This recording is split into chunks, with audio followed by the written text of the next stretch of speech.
Hi there Pisces, thank you for joining me for your monthly forecast for June.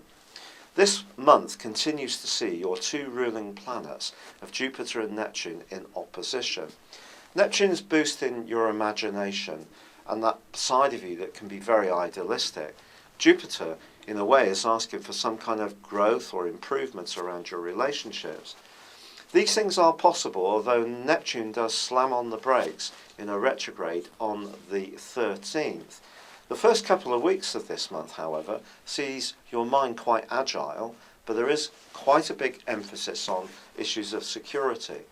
Now, security can be about physical things, the money we have, the properties we live in, or it can be about those more emotional things that we spend time with our family members, how secure we feel within ourselves. And whether it's practical or emotional, I think those issues are going to be much to the fore at the start of this month. But your natural default, because you're a mutable sign, is that you understand that sometimes we have to go with the flow, literally, and that things aren't always set in stone. And that very flexibility is going to be your great gift this month, because we've had a very complex skyscape for some years, which has seen some big planetary forces which have all been about power, but they've all been quite muscular, and it's been quite brutal at times how that power has been manifested, and there's been huge amounts of violence in the world on the back of these powerful forces, some of it coming through ideology. What we're all being asked to do more in June is to be much more open-minded about possibilities, to listen, to flow, to give and take, to be more obliging. These are things that you inherently understand. But I do feel that you could at some level be looking to improve where you're living, who you're living with, and making things more comfortable in terms of a physical environment, but also making sure it's a spiritual and peaceful place that you can retreat to as well. Unfortunately, Saturn is still right at the top of the heavens, asking you to keep going and being disciplined about obligations and responsibilities. But Mars, which is the rebel planet in some ways, is in a part of your scope that's about being more of a free spirit, adventurous.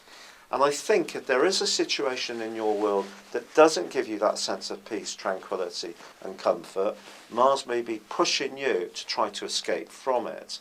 And therefore, the first week of this month could be quite tense, particularly if you're trying to realign from something that hasn't worked very well in the past. Fortunately, Mercury, the planet of everyday communication, is very sharp-eyed in the first couple of weeks for you and helps you to be a bit more detached and work things out from a more logical viewpoint. But then it too gets kind of a bit more watery from the 13th itself. And then you could find yourself at times being a bit unsure about exactly what you want. I think the defining moment for you really comes on the 18th, because then Venus moves into the most joyous, romantic and playful part of your horoscope. It's joined by the Sun on the 21st, and then by Mercury on the 30th. Mars starts to go forwards on the 28th. And I think the last 10 days of this month can generally be lighter, frivolous, more fun, and perhaps more sociable too. Perhaps even a bit more romantic. But in the early parts of this month, it's sincerity, security that you're looking for, whatever type, be it physical or emotional.